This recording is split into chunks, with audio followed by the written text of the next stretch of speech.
Hello, আমি শুভজিৎ লায়া। আজ আমি আমাদের ডুয়ার্সিনি ফরেস্টে যে ফিল্ড ট্রিপটি হয়েছিল, সেই ফিল্ড ট্রিপ নিয়ে প্রেজেন্টেশন দিতে চলেছি।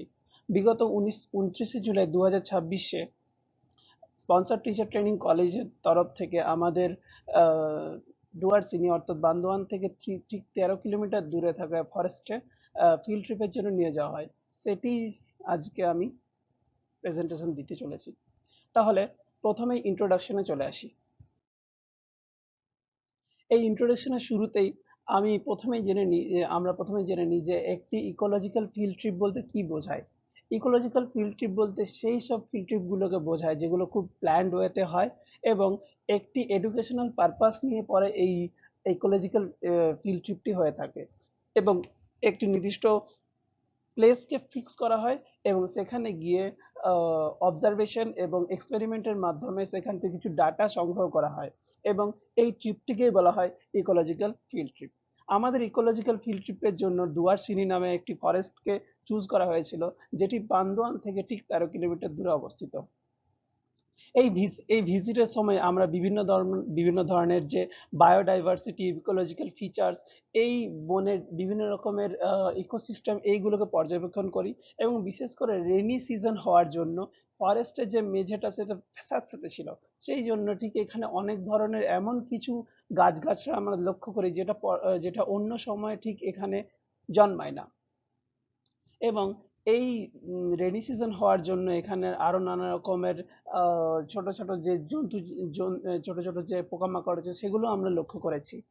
এই এবং সবশেষে বলা যায় যে এই ইন্ট্রোডাকশনে বলা যায় যে এই ফিল্ড ট্রিপটি শুধুমাত্র একটা ট্রিপ ছিল না, এটির মাধ্যমে আমরা বইয়ের মধ্যে থেকে যে জ্ঞানগুলো সংগ্রহ করছি সেটার সাথে পরিবেশের যে অ্যাকচুয়াল মিলনটা সেটা স্থাপন করতে পেরেছি। তাহলে সর্বপ্রথমে চলে আসি যে এই ভিজিটটির উদ্দেশ্যগুলি কি। এই ফিল্ড ভিজিটের মূল উদ্দেশ্য ছিল শুধুমাত্র একটু সুন্দর জায়গায় ঘুরতে যাওয়া নয়, বরং প্রকৃতিকে খুব কাছ থেকে অবজার্ভ করা এবং ক্লাসরুমে শেখার যে বিষয়বস্তুগুলো সেই বিষয়বস্তুগুলোকে পরিবেশের সাথে একটি কানেক্টেড ওয়েতে স্থাপন করা।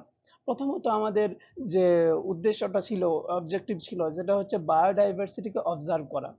আমরা ডুয়ার্সিটিতে গিয়ে বিভিন্ন রকমের প্লান্টস, গাছগাছড়া, ফাঙ্গি, ছত্রাক, স্মল অ্যানিমালস এবং ইনসেক্ট বিভিন্ন রকমের জন্তু জানোয়ার দেখেছি, যেগুলোর মাধ্যমে আমরা এইটুকু দেখেছি যে ডুয়ার্সিটিতে বায়োডাইভার্সিটিটা ঠিক কীরকম আছে। নেক্সট হচ্ছে যে ইকোসিস্টেমকে আন্ডারস্ট্যান্ড করা।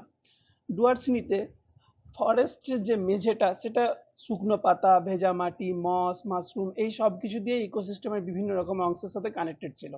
বিশেষ করে মাশরুমের মতো ফাঙ্গি ডিকম্পোজিশনের সাথে যুক্ত ছিল, অর্থাৎ এরা ডিকম্পোজার হিসেবে কাজ করছিল এবং অপরপক্ষে গাছেরা ওই ডিকম্পোজিশনের মাধ্যমে যে যে স্মল সাবস্টেন্স গুলো পাচ্ছিল, যেমন নাইট্রোজেন, অক্সিজেন, এগুলোকে ইউজ করে তারা নিজেদের খাবার তৈরি করতো।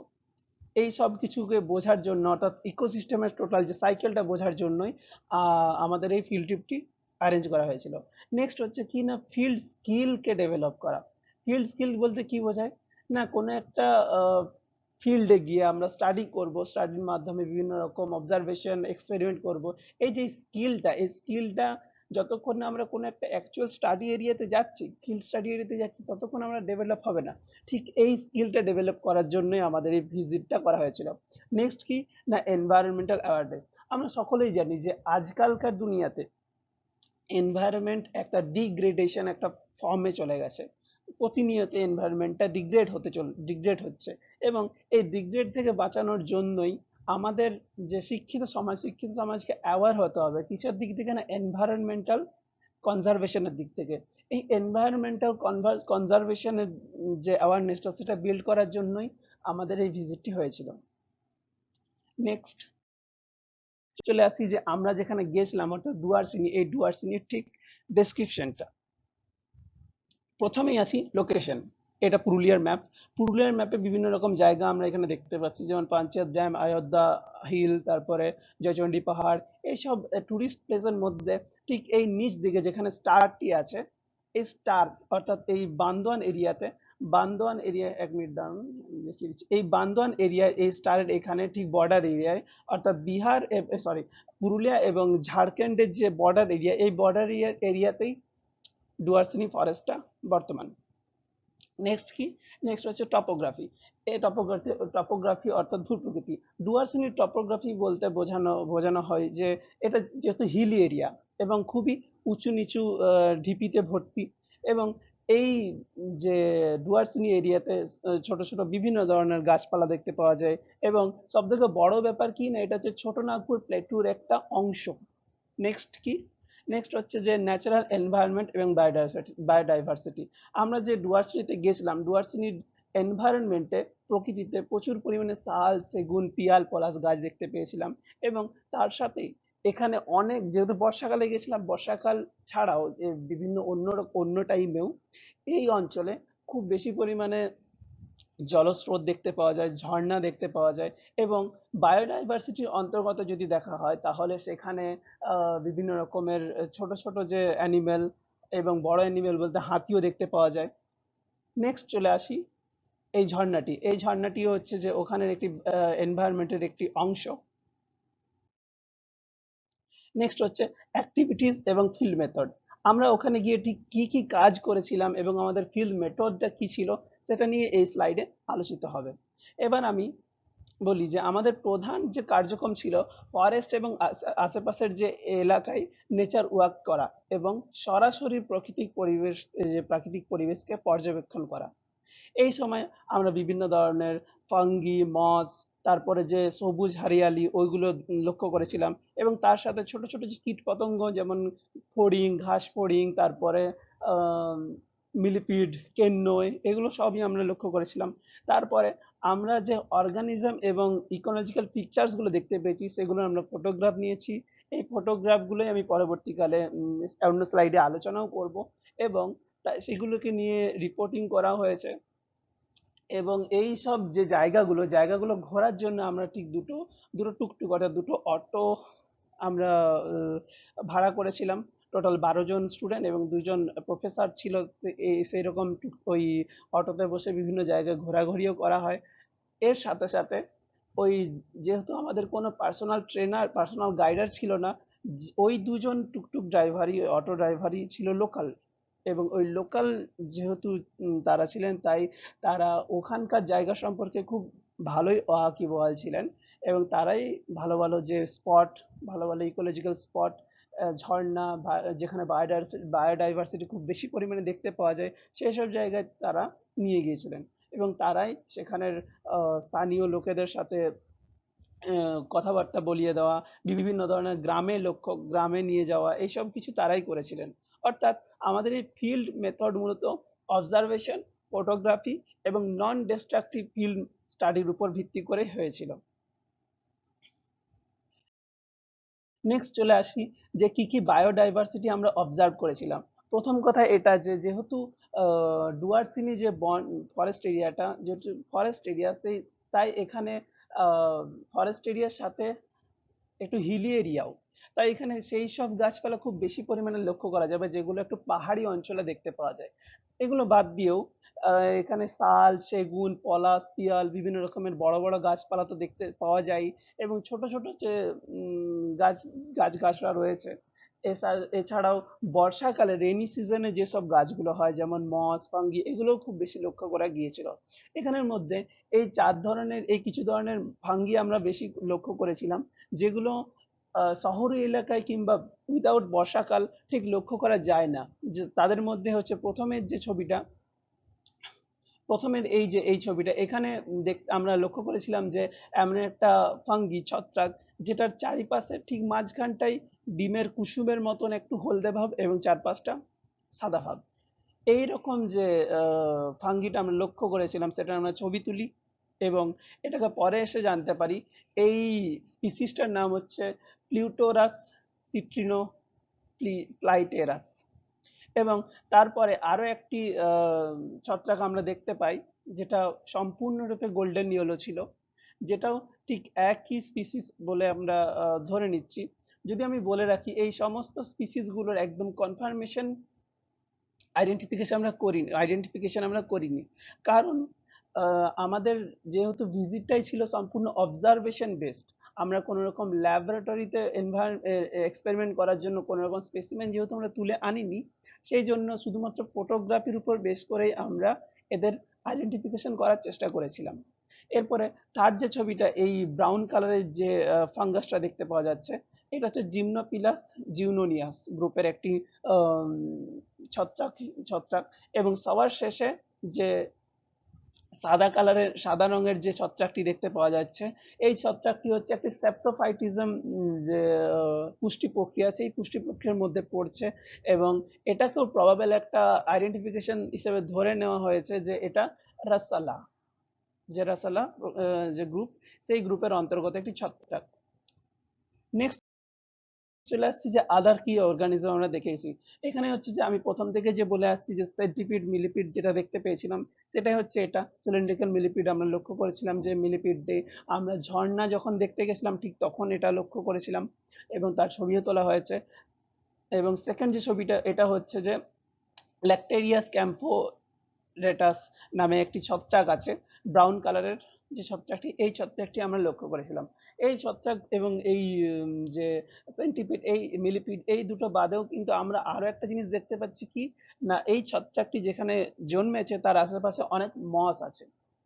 অর্থাৎ বর্ষাকালে ডুয়ার্সিনি এরিয়াতে খুব বেশি বৃষ্টিপাত হয়, যেহেতু পাহাড়ি এলাকা, সেই কারণেই এখানে খুব বেশি পরিমাণে ছত্রাক এবং মসের আবির্ভাবও হয়। নেক্সট হচ্ছে যে ওখানের ফরেস্ট ল্যান্ডস্কেপ, যেমন ফরেস্টের কি কি আমরা ভূপ্রকৃতি দেখতে পেয়েছিলাম সেটা। প্রথমে হচ্ছে সাতগুড়ুম রিভার। আমরা দুয়ারসিনিতে গিয়ে যে নদীটা সব থেকে প্রথম এনকাউন্টার করেছিলাম সেটা হচ্ছে সাতগুড়ুম রিভার। সাতগুড়ুম রিভার নদীটি এমনিতে নর্মালি খুব শান্ত প্রকৃতির হয়, কিন্তু বর্ষাকাল আসলেই এই নদীটির আসল রূপটি আমরা দেখতে পাই।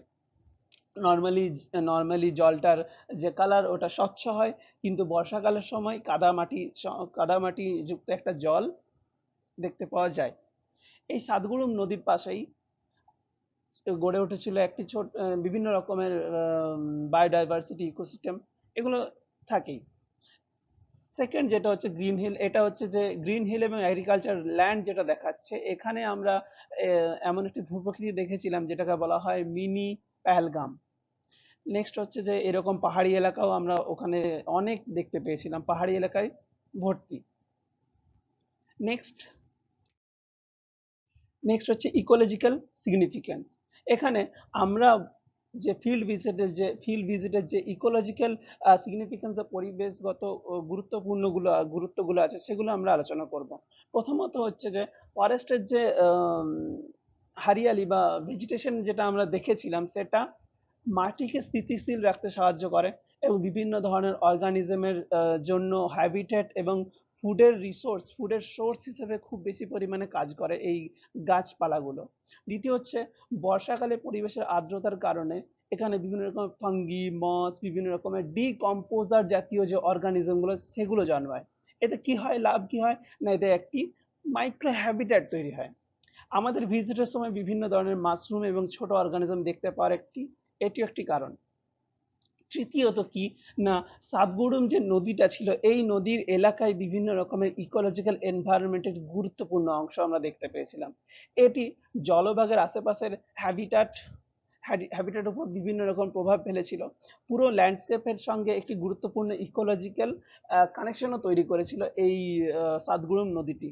এছাড়াও আমরা এমন একটা জায়গায় গিয়েছিলাম যেখানে এলিফ্যান্টদের জন্য জল খাওয়ার ব্যবস্থা করা হয়েছিল। এরপরে বলে রাখি যে এই ডুয়ার্সিনি যে ফরেস্ট এরিয়াটা ঠিক পাশেই আছে এলিফ্যান্ট করিডোর নামে একটি জায়গা, যেখানে মেনলি এলিফ্যান্টদের আসা যাওয়ার জন্য জায়গাটা আছে। এবং এখানে ডুয়ার্সিনি এরিয়াতে খুব বেশি পরিমাণে এলিফ্যান্টের অর্থাৎ হাতির আবির্ভাবও আসা যাওয়া দেখতে পাওয়া যায়। সবশেষে বলবো, এই ফিল্ড ভিজিট আমাদেরকে বুঝতে সাহায্য করেছে যে শুধু ছোট ছোট গাছপালা নয়, সরি, শুধু বড় ছোট গাছপালাই নয়, ছোট ছোট চোখে না দেখতে পারা পাওয়া যে প্রাণীগুলো, সেই প্রাণীগুলো কিন্তু ইকোসিস্টেম এবং বায়োডাইভার্সিটির সাথে খুব ওতপ্রোতভাবে জড়িয়ে আছে। এবং অর্থাৎ ফরেস্ট, সয়েল, ভেজিটেশন এবং বিভিন্ন জীব এবং সবকিছু মিলেই একটি ইন্টারকানেক্টেড ইকোসিস্টেম তৈরি করে এই ডুয়ার্সিনি ফরেস্ট। নেক্সট চলে আসি যে এনভায়রনমেন্টাল অবজারভেশন। আমরা ওখানে গিয়ে সমস্ত যে ট্যুরটাতে, সমস্ত যে ফিল্ড ভিজিটে একটা জিনিস আমরা লক্ষ্য করেছিলাম যে ওখানে যেহেতু ট্যুরিজম ব্যাপারটা খুব বেশি পরিমাণে মাথাচাড়া হয়ে ওঠেনি, তাই ওখানে মানুষের শহুরে মানুষের যাওয়া আসাটাও কিন্তু সেইভাবে গড়ে ওঠেনি। ঠিক এই কারণেই ওখানের এনভায়রনমেন্টে আমরা একটাও কিন্তু প্লাস্টিক লিটার প্রবলেম কিন্তু আমরা দেখতে পাইনি। প্লাস্টিক খুব বেশি পরিমাণে আছে, খুব নোংরা জঞ্জাল হয়ে আছে। ঠিক অযোধ্যা পাহাড়ের কিংবা যে কোনো একটি ওয়েল নোন যে টুরিস্ট প্লেসগুলো, সেই টুরিস্ট প্লেসে আমরা গেলেই দেখতে পাবো যে খুব বেশি পরিমাণে লিটার করা আছে, খুব বেশি পরিমাণে নোংরা জঞ্জাল ছড়িয়ে ছিটিয়ে আছে। ঠিক এই প্রবলেমটা কিন্তু ডুয়ার্সিনিতে আমরা লক্ষ্য করিনি, যেটা একদিক থেকে খুবই ভালো প্রকৃতির জন্য। দ্বিতীয়ত কি, যে আমরা এনভায়রনমেন্টে গিয়ে আমরা একটা রেসপন্সিবল ভাবে আমাদের অবজারভেশন গুলো করতে চেয়েছিলাম। আমরা কিন্তু ওখান থেকে কোনো রকম স্পেসিমেন কালেক্ট করিনি। কেন করিনি? কেননা আমরা চেয়েছিলাম যে আমাদের এই ফিল্ড ট্রিপটি হবে সম্পূর্ণ নো ডিস্ট্রাকটিভ একটা অ্যাপ্রোচ নিয়ে চলবে। এই নো ডিস্ট্রাকটিভ অ্যাপ্রোচে আমরা কি করেছিলাম, কোন রকম স্পেসিমেন, যেমন আমরা দেখতে পেয়েছিলাম অনেক কিছুই, অনেক যেমন মিলিপিড পেয়েছিলাম, তারপরে বিভিন্ন রকম ফাঙ্গি পেয়েছিলাম, গাছগাছড়া ওখানে এমনই ছিল যেগুলো আমরা নর্মালি শহুরে এলাকাতে দেখতে পাই না। তো আমরা চাইলে ওগুলো নিয়ে আসতে পারতাম, কিন্তু আমরা নিয়ে আসিনি, কেননা আমাদের ফিল্ড ট্রিপের এটি মেন উদ্দেশ্য ছিল না। আমরা তার পরিবর্তে ফটোগ্রাফ নিয়ে আসি এবং সেই ফটোগ্রাফটিকে রিপোর্টিং এর মাধ্যমে কিংবা এই প্রেজেন্টেশনের মাধ্যমে সবাই কাছে রিপ্রেজেন্ট করছি। নেক্সট চলে আসছি যে লার্নিং আউটকামস। আমরা এই ফিল্ড ট্রিপস এর মাধ্যমে কি আউটকাম পেয়েছিলাম, যেটা আমাদের শিক্ষায় খুব কাজে লেগেছিল। প্রথমত বলে রাখি, এই ফিল্ড ট্রিপটি আমাদের অনেকক্ষণ টাইম লেগেছে, এবং এই অনেকক্ষণ টাইম লাগার জন্যই এই ফিল্ড ট্রিপে আমরা পেশেন্স নামক যে বস্তুটা, সেটার গুরুত্বটা খুব বেশি পরিমাণে আমরা বুঝতে পেরেছি। অনেকক্ষণ টাইম লেগে ওই গাড়িতে বসে থাকা, তারপরে অনেকটা রাস্তা ধরে হাঁটা, কাদার মধ্যে, জল কাদার মধ্যে, কেন? কেননা আমরা একটা ইকোলজিক্যাল স্পট দেখতে যাচ্ছি, একটা এমন একটা জায়গা দেখতে যাচ্ছি যেখানে বায়োডাইভার্সিটি এবং প্রকৃতির যে টোপোগ্রাফি সেটাও খুব বিস্তীর্ণ আছে। তাই বলা যেতে পারে যে এইসব দেখার জন্য আমরা অনেকটা ধৈর্য সহকারে চলেছি, যেখানে আমাদের সাথে টিম ওয়ার্ক ছিল, আমাদের সাথে অবজারভেশন স্কিলটা আমাদের বেড়েছে।